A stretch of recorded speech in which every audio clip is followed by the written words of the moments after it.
El gel estaba todavía frío en mi piel, cuando la pantalla se quedó en negro. Un instante antes había visto las sombras en blanco y negro que prometían una respuesta.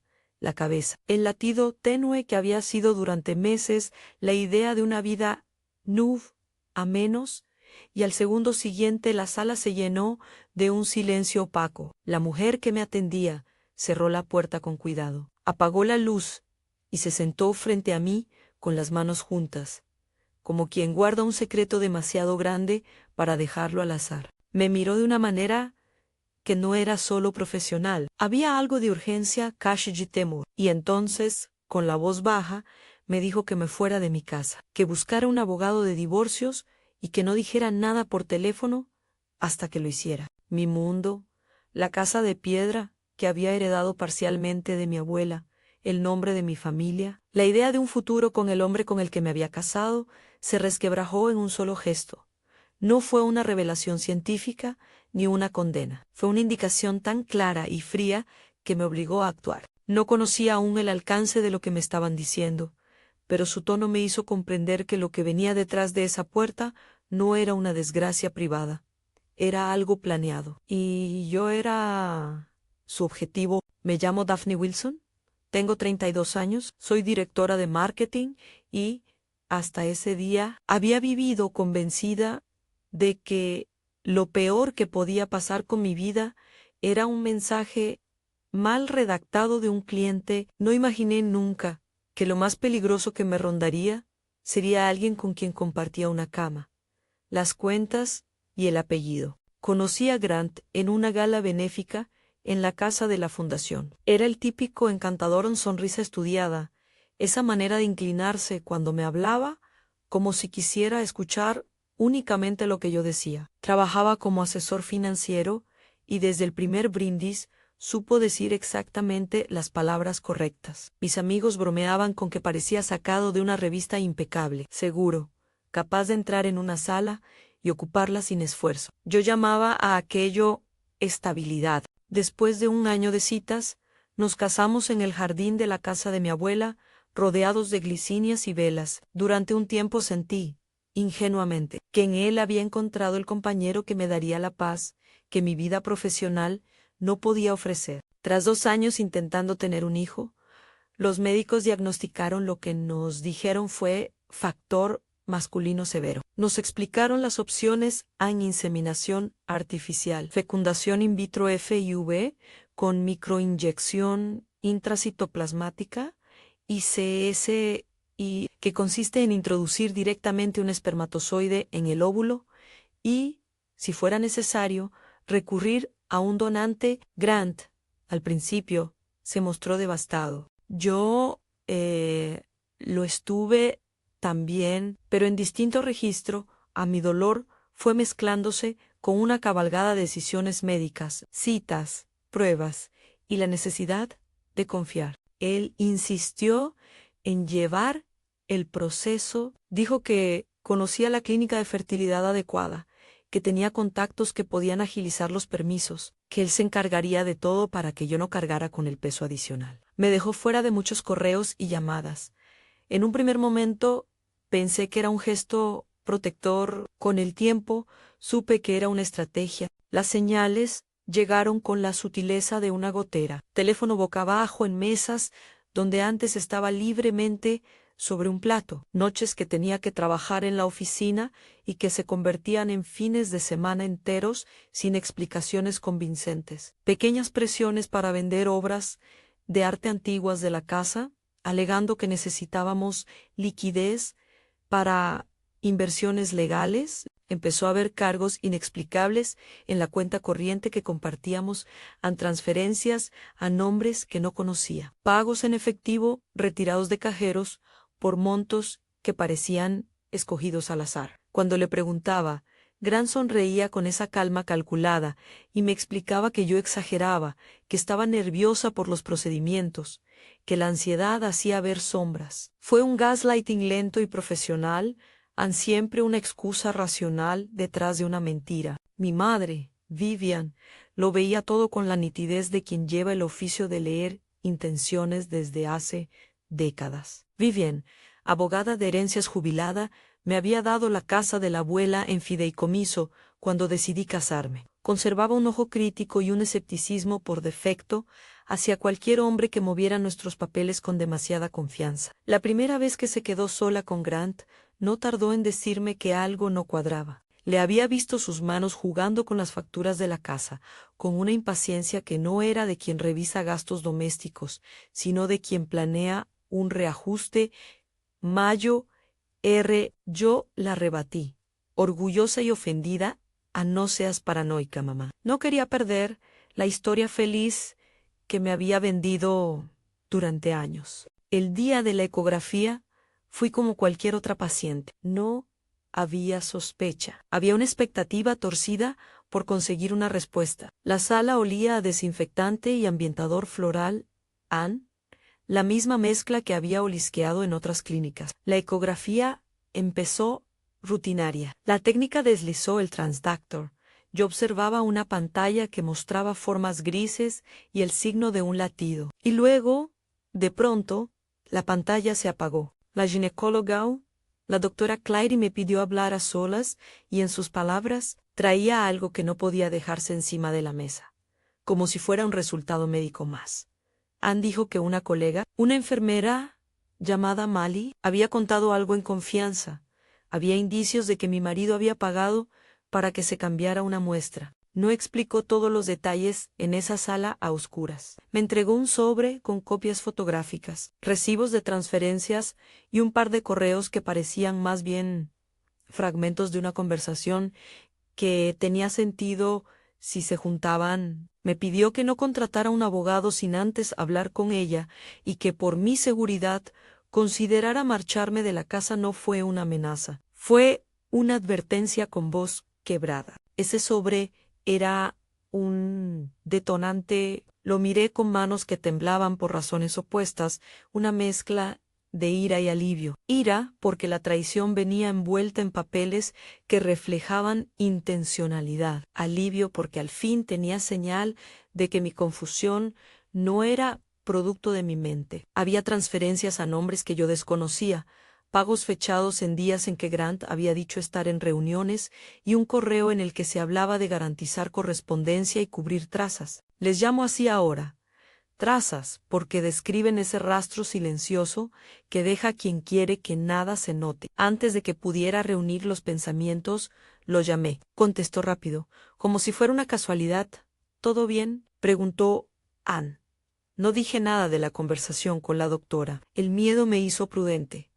Terminamos la llamada con una nota de normalidad artificial. Esa noche fui a pedirle a Tara, mi amiga más directa, que viniera a casa. No podía quedarme sola. Tara me abrazó sin palabras durante lo que pareció una eternidad. Es fácil subestimar el poder de un abrazo de una amiga en una emergencia ante ancla. Me dijo que las mujeres en su familia siempre arreglaban los asuntos rompiendo el silencio. Si te están haciendo esto, vamos a hacerlo bien, susurró. Fue la primera vez que pensé en que no tenía por qué entender todo inmediatamente, pero sí debía sacar pruebas. Después de aquella cita, en la clínica no hubo vuelta atrás. Las piezas habían empezado a encajar con una coherencia terrible. Si alguien pagaba personal de una clínica para manipular muestras, no buscaba solo una solución médica. Buscaba una coartada genética. Lo que entendí, con pavor, fue que mi identidad biológica, la posibilidad de que mi futuro hijo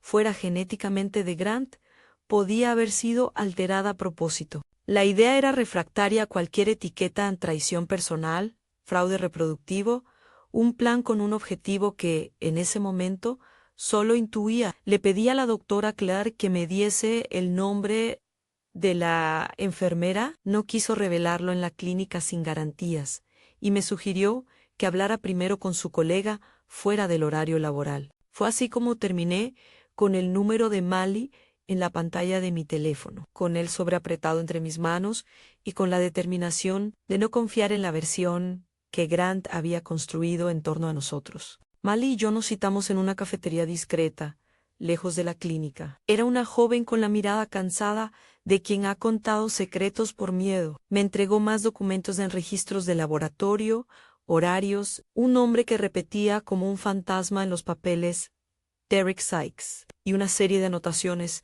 que parecían apuntes de quien sabe que está participando en algo que se le ha ido de las manos. Mali contó, con la voz entrecortada, que había visto instrucciones de pagos y notas que pedían sustitución por donante pago, que había alguien encargado de hacer los retiros y los abonos en efectivo, y que ella misma había recibido coacciones para no hablar. Me obligaron a guardar silencio, dijo, y me miró como pidiendo perdón por no haberlo hecho antes. Derek Sykes fue el nombre que estampó el sobre con una violencia inesperada. Era, según los papeles, un donante que había recibido pagos. Me sentí traicionada 2 veces. Por Grant y por el sistema que permitía que el dinero comprara la verdad dentro de un cuarto estéril. No sabía aún si Derek había sido cómplice voluntario o una pieza más comprada por la necesidad económica. Pero su firma en un recibo no podía borrarme el efecto de saber que alguien más había formado parte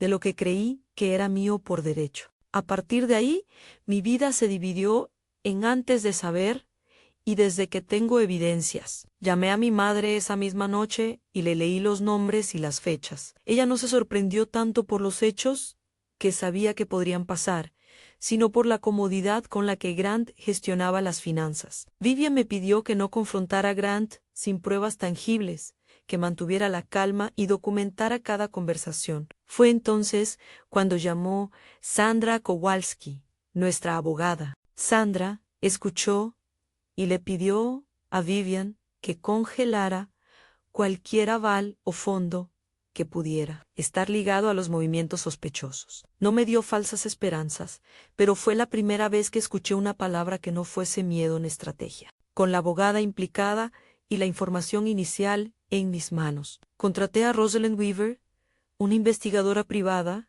recomendada por la ex jefa de Grant and Rosalind.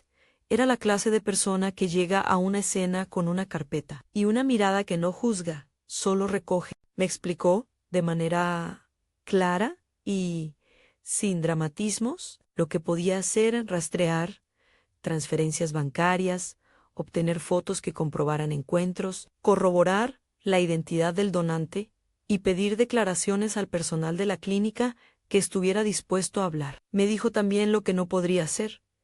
Que no podía obligar a nadie a confesar, no podía forzar una prueba genética sin orden judicial, no podía fabricar documentos. Su honestidad fue una especie de bálsamo. Empezó por lo evidente, reconstruyó las transferencias, había pagos a empresas de dudosa actividad, movimientos en efectivo sacados en los mismos días en que Grant decía estar en congresos y reservas de hoteles a nombres desconocidos. También encontró el rastro de un cargo elevado a una cuenta a nombre de una entidad supuestamente vinculada a la clínica. No hacía falta que supiera todo para sentir que la red crecía. Rosalind me trajo fotografías borrosas de una habitación de hotel, un registro de llamadas entre un número asignado al asistente de Grant y un número vinculado a la clínica, y una imagen en la que se veía a Grant con una mujer que, según la investigación preliminar,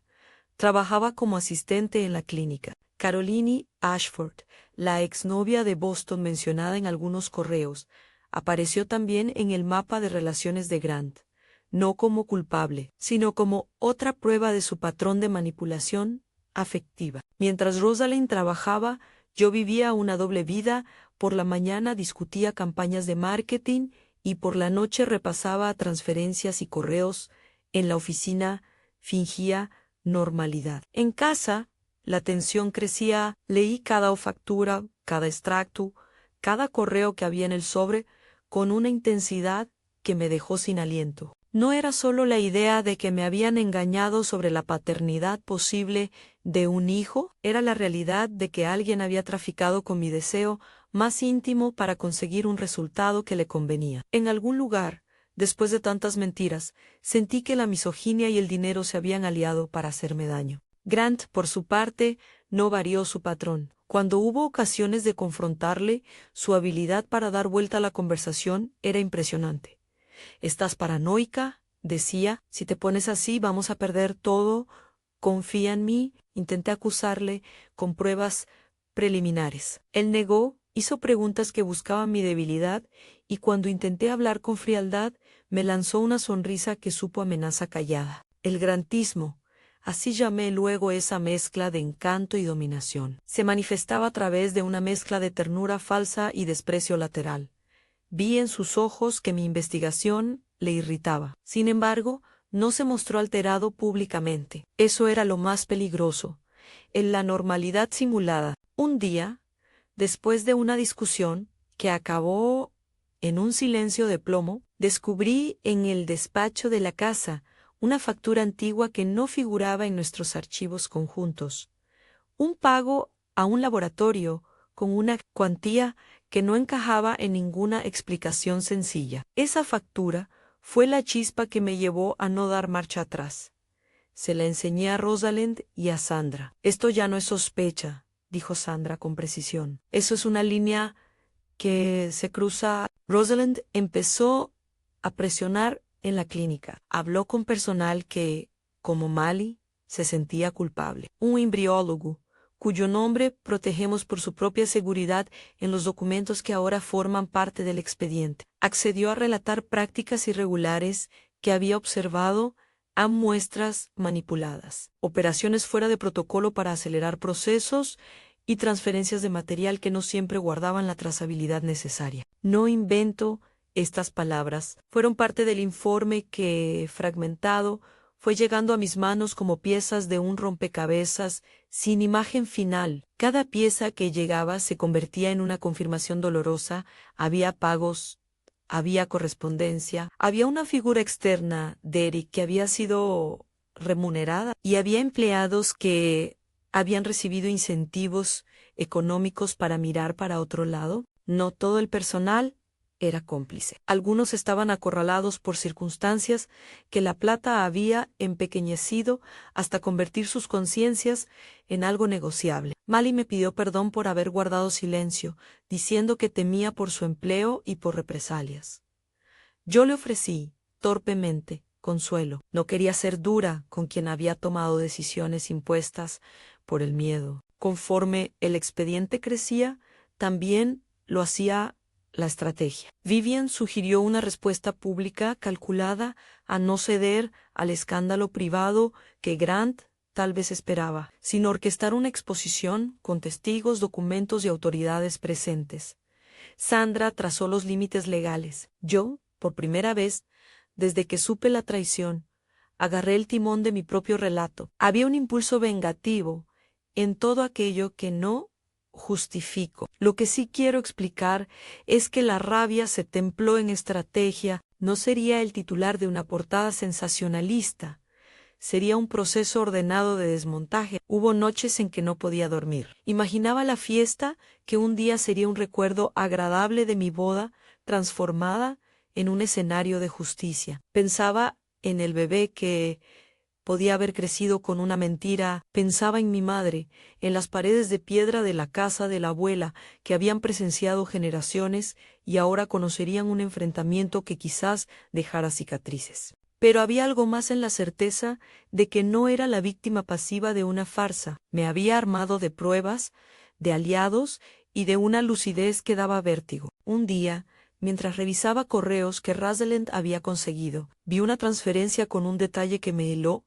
La cantidad correspondía exactamente a lo que en una de esas noches Grant había sacado en efectivo y dicho que era para un problema del trabajo. En los márgenes de los documentos había notas hechas a mano por alguien en la clínica, horas de laboratorio, nombres codificados, confirmado por D. No era aún la fotografía definitiva, pero fue suficiente para entender que aquello no era un accidente. Esa misma semana, Mali aceptó volver a reunirse en otro lugar. Esta vez nos dio un archivo compacto con registros internos, hojas de control donde aparecían las firmas incompletas, nombres tachados, notas al margen que hablaban de ajustes y de donante externo. Cuando le pregunté por su complicidad, me respondió con lágrimas: me pagaron para callar, tengo hijos. No tive valor.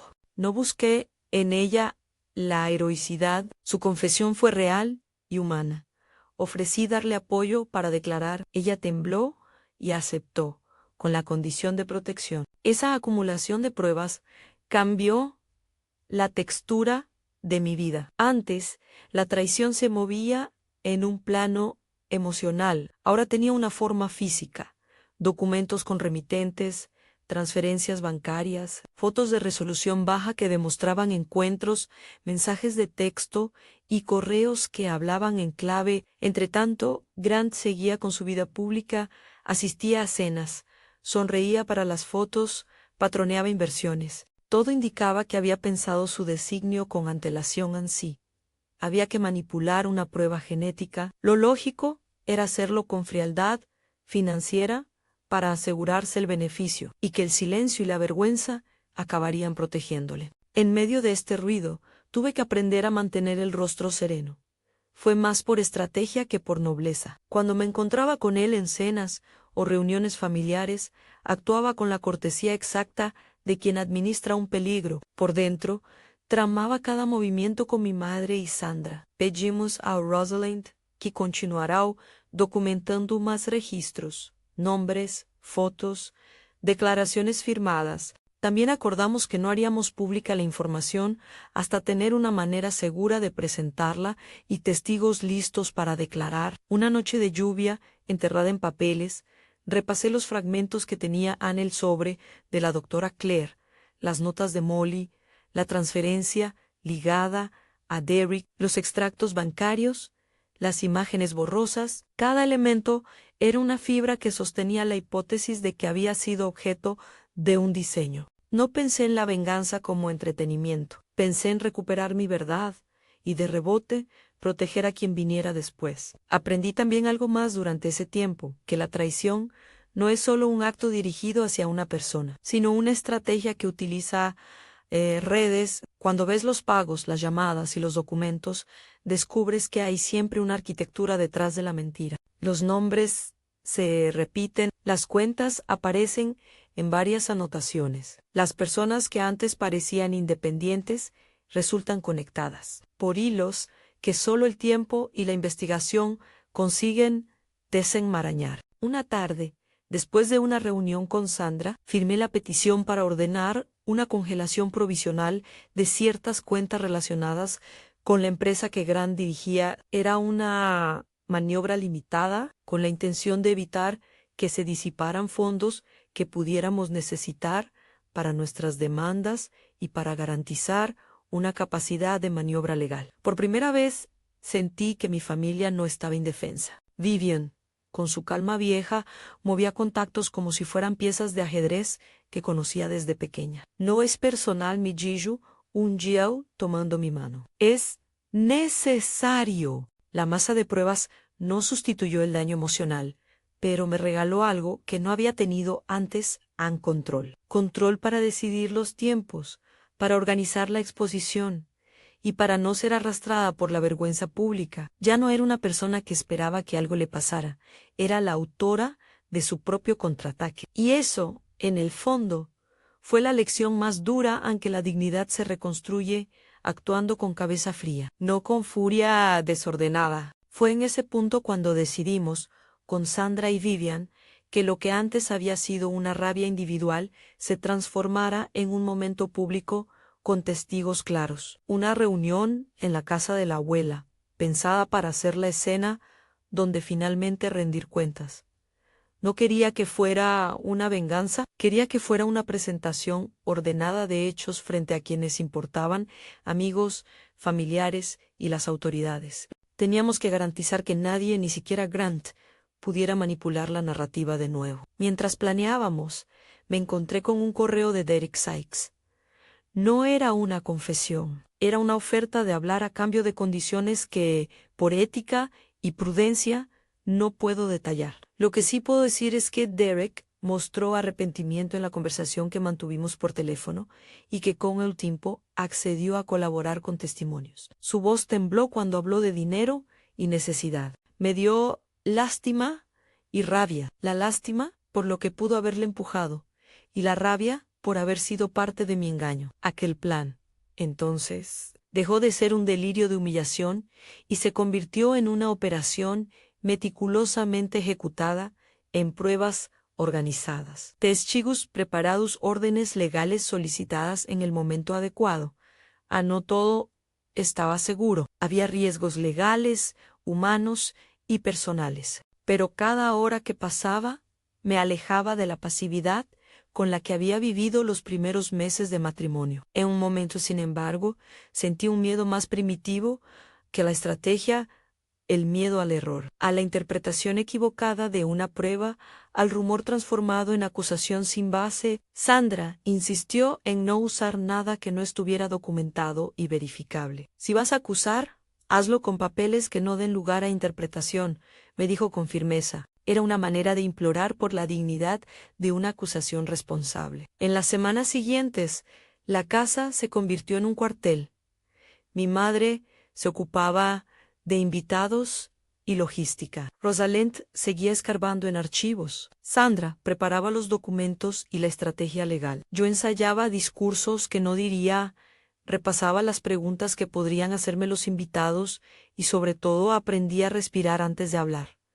No era el drama televisivo, era un trabajo tedioso y preciso. Y esa precisión me mantenía cuerda. El día en que Dragos, uno de los jefes de Grant, al que Rosalind había contactado, aceptó declarar que había visto pagos incomprensibles en las cuentas de la empresa. Supe que no estábamos solos. Las redes que él había construido para protegerse empezaban a desmontarse, no por orgullo, sino por justicia. En medio de la preparación, recuerdo un momento simple que me devolvió a la realidad en la cocina. Al amanecer, con una taza de café frío, pensé en el bebé que no había nacido y en la idea de familia que me había vendido. Grant había imaginado durante años carritos, nombres, tardes de domingo. Todo aquello estaba ahora en el suelo, hecho trizas. Y, sin embargo, al mirar por la ventana los jardines en flor, me dije que la familia no se define por el ADN ni por los papeles que firma una clínica a escondidas. La familia es quien se queda cuando todo se mueve. Esa convicción no me sanó, pero me dio un norte. Mientras tanto, Grant registraba un comportamiento errático a noches fuera. Llamadas cortas, una tensión nueva que dejaba ver que percibía que algo pasaba, no lo confesaba. En público, seguía siendo la figura impecable. Esa discrepancia me confirmaba que nuestra estrategia debía ser pública y precisa. La exposición debía cortar su narrativa y dejar las pruebas limpias frente a testigos. Había más por hacer. Rosalind prometió fotografías con fecha, extractos bancarios con sellos y la declaración formal de Mali. Sandra pidió algunas diligencias previas para asegurar que la información no se evaporara. Vivian empezó a ensayar qué diría a los invitados si la situación se volvía tensa. Todo estaba calculado al mínimo detalle. Y, aún así, el pánico me visitaba por las noches, temía por lo que se revelaría de mi vida privada, por el juicio público, por la posibilidad de que todo saliera mal. En la última reunión, antes de cerrar la logística de la exposición, Rosalind anunció que había conseguido algo que marcaría la diferencia. Un registro en la clínica donde aparecía una nota interna que vinculaba un pago de Grant a la adquisición de material donado por un tercero. No era una prueba de paternidad, no servía para condenas penales por sí sola, pero era una pieza más en la cadena de evidencias que demostraba intencionalidad. Sandra la recibió con calma y dijo, con esto y las declaraciones que ya tenemos, podemos presentar un caso sólido. No prometió veredictos, prometió diligencia. La noche antes de la reunión en la casa de la abuela, me senté delante de las fotos del archivo. Mis dedos repitieron el gesto de tantas veces pasar páginas, geodenar papeles, comprobar fechas. Sentí que la tensión se acumulaba como antesala de un estallido.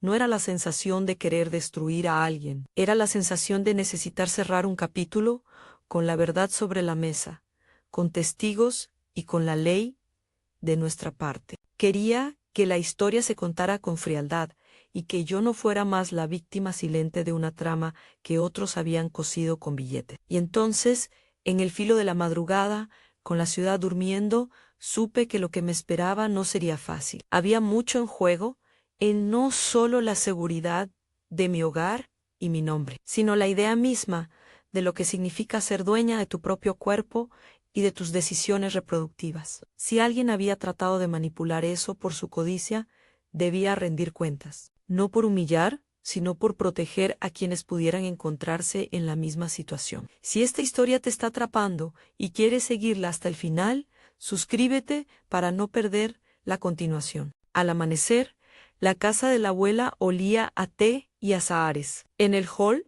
un equipo reducido revisaba la lista de invitados, los papeles que se presentarían y el orden de la intervención. Vivian, con la serenidad de quien ha litigado batallas en su cabeza durante años, ajustó un detalle final en la lista de testigos. Sandra repasó el dossier y lo selló en un sobre. Rosalind, con su mirada práctica, dejó claro que habría fotógrafos legales para documentar el acto. La mañana se estiró en espera tensa. Yo me vestí con una calma que no sentía. Elegí algo sobrio sin adornos, porque no quería que la indumentaria distrajera del foco las pruebas. En el fondo, sin embargo, sabía que aquel encuentro no solo se trataba de papeles, iba a ser un momento donde la casa que había sido refugio se convertiría en escenario y la intimidad en evidencia pública. A Uchimau, hora antes de que los invitados empezaran a llegar, Rosalind me mostró un mensaje que le había llegado anoche. A una persona vinculada a Grant había intentado sobornar a un empleado de la casa para alterar la lista de invitados. Era la confirmación de que su línea era obrar para dificultar la exposición. No me sorprendió. Las tácticas de quien está acostumbrado a manipular son previsibles en neutralizar, desviar, comprar silencio. Lo que no supuse entonces fue hasta qué punto esa misma persona estaba dispuesta a llegar para protegerse. Las puertas se abrieron, las sillas se llenaron con gente que, en su mayoría, desconocía los detalles privados, pero que confiaba en mi familia. Algunos rostros eran de amigos, otros de compañeros del trabajo, otros simples allegados, que no sabían que la tarde se convertiría en testimonio. Noté cómo Grant llegó con traje impecable, con la sonrisa que le había sido útil tantos años. Parecía preparado para ser el marido con problemas, el que sufre por un diagnóstico médico. No podía adivinar si intuía lo que iba a pasar. No lo sabía él mismo. Quizás, cuando el primer vaso se alzó para brindar, supe que la entrada de ese acto marcaría una línea. Yo tenía el sobre con la documentación en mi bolso y la voz preparada para hablar. Las consecuencias latían detrás de cada gesto, en la sala, en los pasillos, en la memoria de la casa. Habíamos planificado una exposición pública, pero la tensión real era saber si la verdad que habíamos armado resistiría el peso del escenario. La puerta principal se cerró detrás de la última invitada, y en el silencio denso que siguió, supe que el momento de actuar había llegado.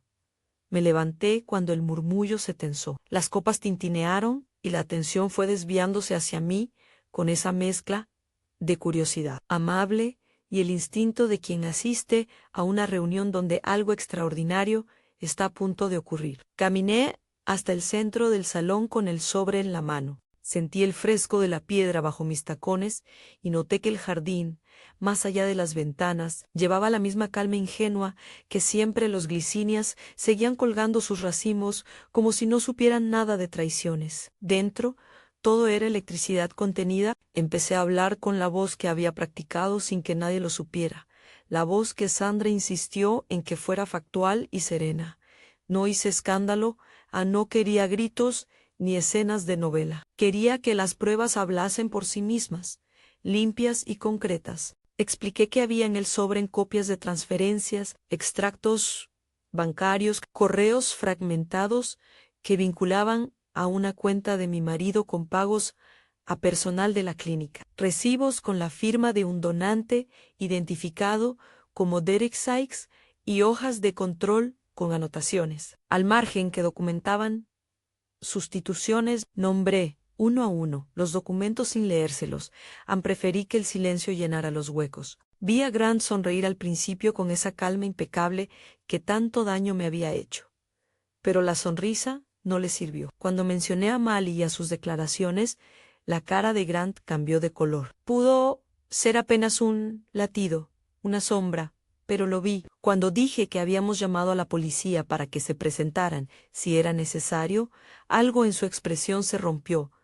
No era teatral. Era la violencia seca de quien ve que un plan se desmorona. Pidieron que me sentara. Algunos invitados se miraron entre sí, confundidos, porque no tenían contexto y no entendían por qué una reunión familiar se estaba volviendo un tribunal. Yo no tuve urgencia de ganar simpatías. Tuve urgencia de orden. Sandra, con calma profesional, habló después de mí y explicó a grandes rasgos las medidas legales que habíamos tomado en congelación provisional de cuentas, petición de diligencias y la existencia de declaraciones que implicaban tanto pagos como mala conducta administrativa en la clínica. Rosalind entregó a varios invitados una carpeta legal con extractos y fotos selladas para que, si alguien se sentía afectado, supiera que no era una acusación sin base. Fue en ese instante cuando vi el movimiento en la puerta. No era la llegada del novio arrepentido, era la presencia de 2 agentes de policía que habían sido avisados para estar atentos. Rustieron papeles, comprobaron identificaciones y se acercaron con la profesionalidad con la que siempre me había imaginado que actuaría la justicia sin espectáculo. Con claridad, Grant intentó escabullirse. Dio un paso hacia la salida con su sonrisa rota y una mirada que era una mezcla de incredulidad y furia contenida. Fue un paso demasiado precipitado. Uno de los agentes le pidió que se detuviera. No hubo escena cinematográfica de forcejeos. Hubo la rotundidad del procedimiento. Le informaron de la orden de arresto por cargos relacionados con fraude y malversación de fondos vinculados a la manipulación de las muestras en la clínica. Su rabia salió en un gruñido breve, un sonido sin palabras que no le retrató bien. Y luego, las esposas cerraron sus manos. Nadie aplaudió. Algunos invitados se cubrieron la cara. Otros, en silencio, miraban con alivio. Cuando lo esposaron, sentí una calma poco imaginable. Había sido una calma construida por meses de documentación y noches sin dormir. Una calma que no tenía nada que ver con el placer de ver a alguien humillado y todo que ver con la sensación de que la verdad, por primera vez, se presentaba en un lugar que podía sostenerla. Vi bien. Me apretó la mano con fuerza. Tara sollozó en la fila de asientos. Mali permaneció junto a mí con la mirada baja, pero cuando nuestros ojos se cruzaron, no vi arrepentimiento vulgar en 6, humanidad rota que por fin había encontrado una grieta por la que salir. La policía se llevó a Grant en silencio. Cuando pasaba por delante de mí, sus ojos se fijaron en los míos por un segundo con algo que no supe si era odio o miedo. A nadie le gritó, nadie le lanzó epítetos. Fue una escena sobria. El acto de que la ley se materializara en la forma de 2 agentes fue, en su propia sencillez, devastador. Después del arresto, la casa quedó con una quietud extraña, como un teatro que cierra el telón en mitad de una función. Los invitados se fueron dispersando en pequeños grupos, algunos visiblemente incómodos, otros con la expresión de quien asiste a un desenlace que no esperaba. Sandra me explicó que lo siguiente sería la audiencia de control, la presentación de las pruebas ante el juzgado y la continuación de las diligencias. No prometió resultados. Dijo plazos, procedimientos y pasos. Rosalind hizo inventario mental de lo presentado y de lo que quedaba por obtener. Mali procedió a firmar una declaración formal en presencia de la policía y de Sandra. En las semanas que siguieron, mi vida volvió a tener el pulso oxidado de antes, pero con un norte nuevo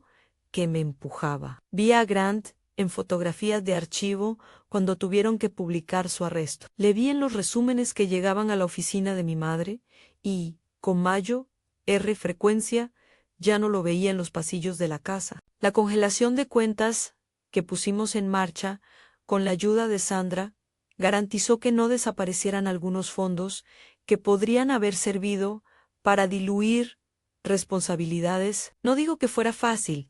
Hubo días en que consulté el saldo, con el estómago encogido, como quien mira una herida para asegurarse de que no ha empeorado. Las diligencias avanzaron con la lentitud vertiginosa de los asuntos legales. Hubo audiencias en las que mi testimonio fue solo uno más entre declaraciones, pero tuve que volver a contar las escenas más duras a las llamadas que no cuadraban. Los recibos, el sobre que la doctora Claire me entregó con ese gesto que había cambiado mi vida. Mali contó cómo la coacción y la necesidad habían formado una alianza peligrosa. El embriólogo relató irregularidades observadas en tiempos concretos. Derek accedió a declarar contra la compensación de protección que Sandra y Sandra negociaron con cautela, porque no queríamos que su necesidad económica se convirtiera en el centro de la historia. No era una cuestión de caza de brujas contra él, era una cuestión de entender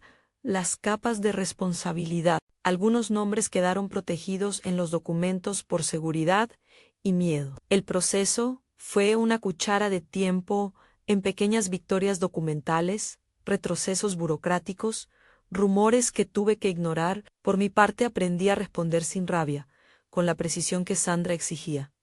No era rencor lo que me movía, era el deseo de que lo ocurrido no fuera un mero escándalo privado, sino un caso que obligara a revisar procedimientos. Mientras tanto, la casa de la abuela se convirtió en un refugio para lo esencial. Vivian tomó la iniciativa de reorganizar la vida doméstica, de evitar la intromisión de reporteros que alguna vez asomaron el hocico y de recordarme que la privacidad no era un lujo, sino una medida de seguridad. Empezamos a cerrar puertas físicas y simbólicas, reajustamos cuentas, reorganizamos contratos, y poco a poco hice espacio para lo que vendría. No todo fue legalidad y procedimientos. Hubo consecuencias íntimas que no se ven en un sumario. El matrimonio se rompió en la acción de ser despojado de su posibilidad de continuar. Leí mensajes que ya no merecían mi respuesta. Recibí amenazas débiles y llamadas de números desconocidos que colgaban cuando sonaba el teléfono. Me cuidaron. Antara no me dejó sola. Sandra vigiló cada paso legal. Rosalind siguió tras los rastros que aparecían como setas tras una lluvia. Vivian fue el ancla. Cuando la cosa se puso amarga, y lo hizo, era su presencia la que me devolvía a la mesura. No eres tu historia con él, me decía, eres lo que haces con la verdad cuando aparece. Presentar la situación en público me trajo también algo inesperado.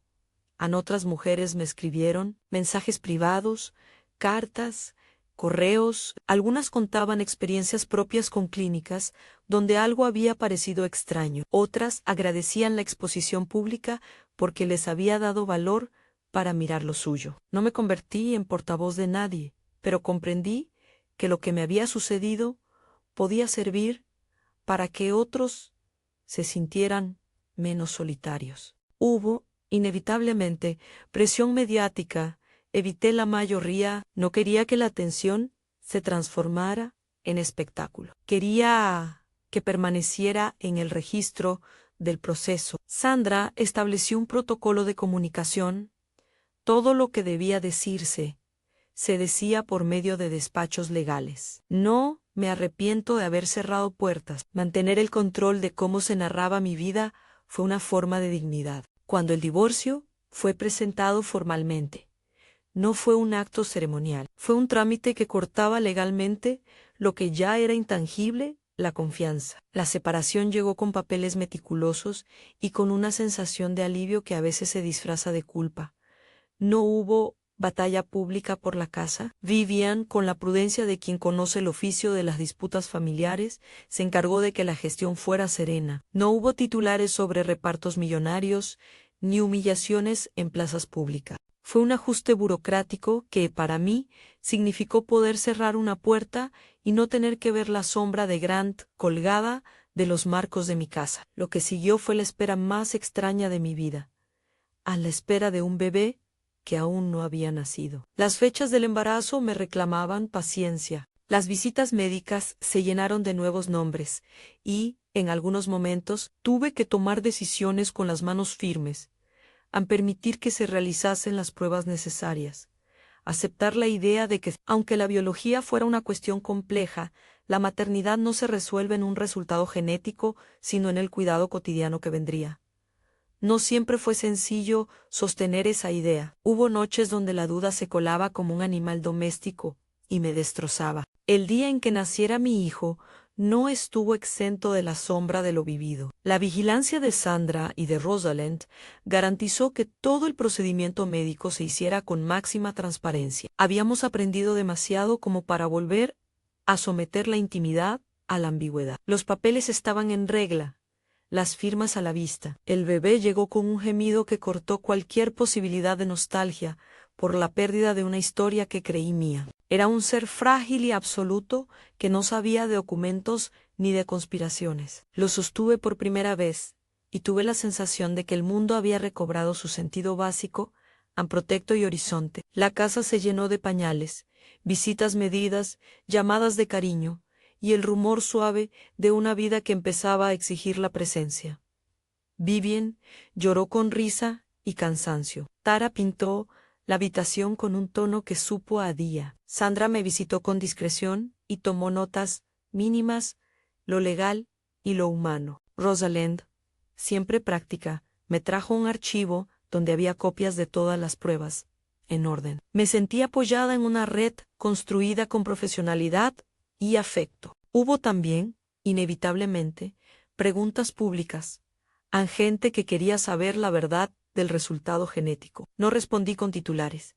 De nuevo la privacidad ganó. Lo que sí compartí fue la certeza de que mi hijo venía a una casa de gente que le amaría, que no había espacio para el silencio coercitivo que había permitido el daño. El peso de nuestra verdad no dependía de una etiqueta genética en un papel. Dependía de quién se quedaba, de quién daba el pecho en las noches, de quién soportaba la fiebre a las 3 de la mañana. Con las noticias sobre el proceso judicial avanzaron con pasos que a veces parecían cortos y otras veces lentos. Grant fue imputado por cargos relacionados con la manipulación de muestras y la malversación de fondos en la clínica. Estuvo detenido en un periodo que para mí fue un capítulo necesario de responsabilidad legal. No voy a convertir un proceso complejo en un relato simple. La justicia es un mecanismo con sus tiempos y sus límites. Lo que puedo decir con sinceridad es que verlo apartado de nuestra vida fue, de nuevo, una forma de justicia pragmática. No sé si eso alivia del todo la herida, si sé que me permitió recuperar espacio. En los meses posteriores, reconstruir la vida cotidiana fue un trabajo lento. Aprendí a delegar tareas, a confiar en manos nuevas para el cuidado del bebé, mientras retomaba proyectos en el trabajo. Aceptar que la maternidad no era una captura de perfección, sino una práctica de amor imperfecto. Mis amigas conspiraron para ofrecerme noches de sueño. Vivian, con su mirada incisiva, me recordó que el descanso era una prioridad. A la vez, me obligué a cultivar el sentido del humor, ese que me salva en los momentos en los que la gravedad amenaza con tragarse todo. La relación con mi madre se transformó en algo más que compañera de armas. Confieso que al principio fue de resistencia. Yo, herida, no deseaba que nadie interviniera demasiado. Pero a medida que pasaban las semanas, su presencia fue menos logística y más esencial. Hablábamos por la noche y nuestras conversaciones no siempre trataban de lo legal o de las cuentas. A veces hablábamos de recetas, de recuerdos de la infancia, de libros que nos gustaban. Aprendimos a rehacer una intimidad que no estaba marcada por su ceño profesional, sino por su capacidad de estar. Tara siguió siendo mi roca con una ligereza que agradezco hasta hoy. Ella tiene la virtud de transformar lo pesado en posibilidad. Organizó pequeños encuentros para que yo no me aislara. Me llevó a cafés donde nadie me preguntaba por el proceso judicial. En esos momentos volví a ser amiga antes que víctima. Eso ayuda a mucho. En las noches largas, todavía algunos recuerdos venían a arrancar un gesto de incredulidad. A veces veía el gel frío en mi piel y la pantalla negra de la ecografía y me preguntaba cómo alguien podía haber convertido el deseo de un hijo en un tablero de cálculos. No encontré la respuesta fácil. Encontré, en cambio, una postura ética: no permitir que la vergüenza fuera la moneda con la que otros compraran su impunidad. Había mucho por reparar en el mundo de la reproducción asistida, regulaciones, transparencia, protección del personal vulnerable. No me convertí en una activista mediática, pero sí empecé a colaborar en pequeños foros, a compartir mi experiencia con organizaciones que querían mejorar protocolos y apoyar a mujeres que sentían que sus cuerpos habían sido objeto de decisiones ajenas. Con el tiempo aparecieron mecánicas de reparación, demandas civiles que aseguraran responsabilidad, protocolos de la clínica que por presión pública tuvieron que ser revisados, declaraciones públicas de algunos responsables pidiendo disculpas. No voy a adornar los procesos legales.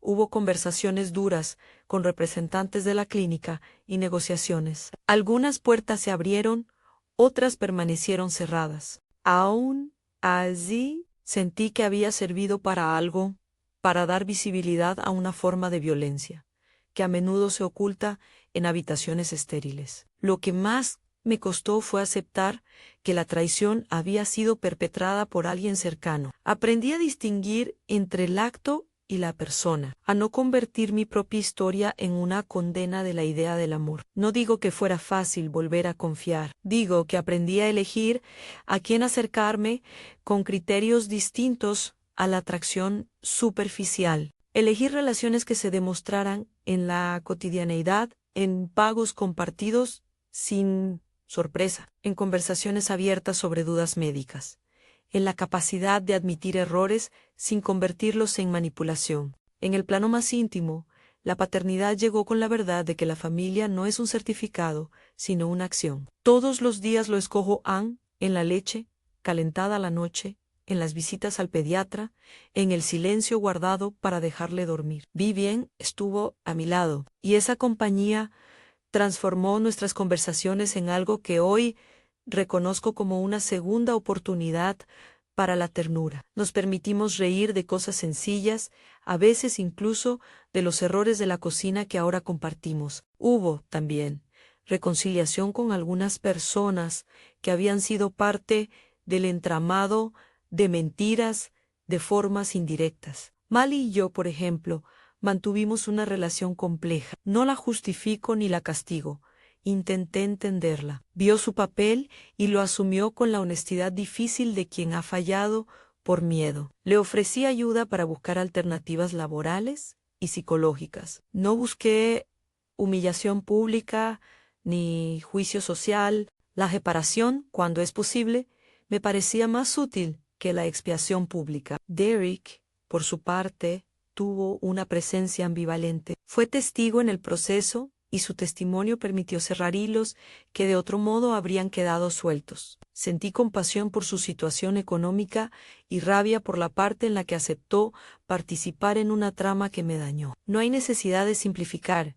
A las personas toman decisiones por motivos complejos. Lo que sí me reafirmó fue el valor de la conversación honesta sobre las vulnerabilidades que llevan a actos que dañan a otros. La vida fue tomando una textura distinta. El nombre de mi hijo quedó inscrito en un cuaderno de la casa y cada vez que lo pronuncio siento que hay una nueva gramática para mis afectos. No hablo del pasado como de una costra que se abre cada vez que pienso. Lo recuerdo con la precisión de quien ha aprendido a leer los mapas de una herida sin quedar prisionera de ella. Me he permitido proyectos nuevos en el trabajo.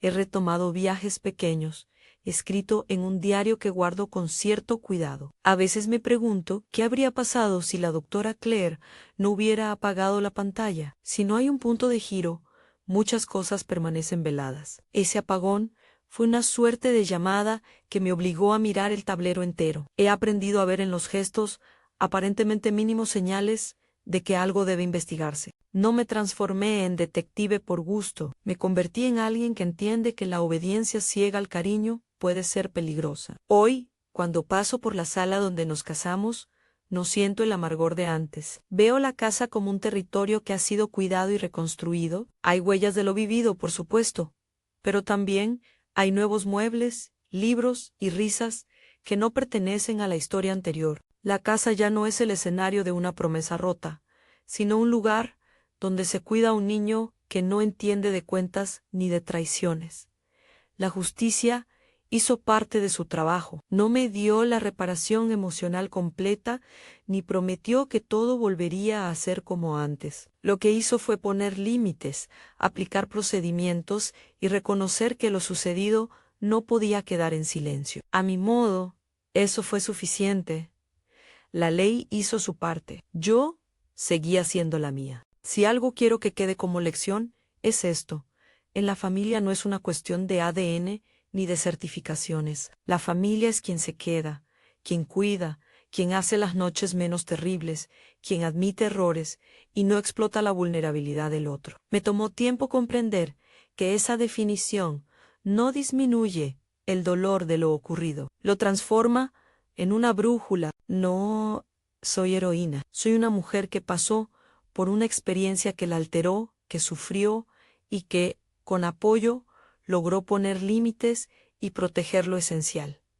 No digo esto para recibir elogios, lo cuento porque creo que hay valor en la transparencia y en la construcción de redes que sostienen si algo de mi experiencia puede servir para que otra persona ponga atención en los detalles y no tolere el silencio cuando algo le chirría, ya habrá valido la pena. Si te ha interesado esta historia y quieres escuchar más relatos reales que terminan en justicia, haz clic en la playlist y suscríbete para no perderte las próximas historias.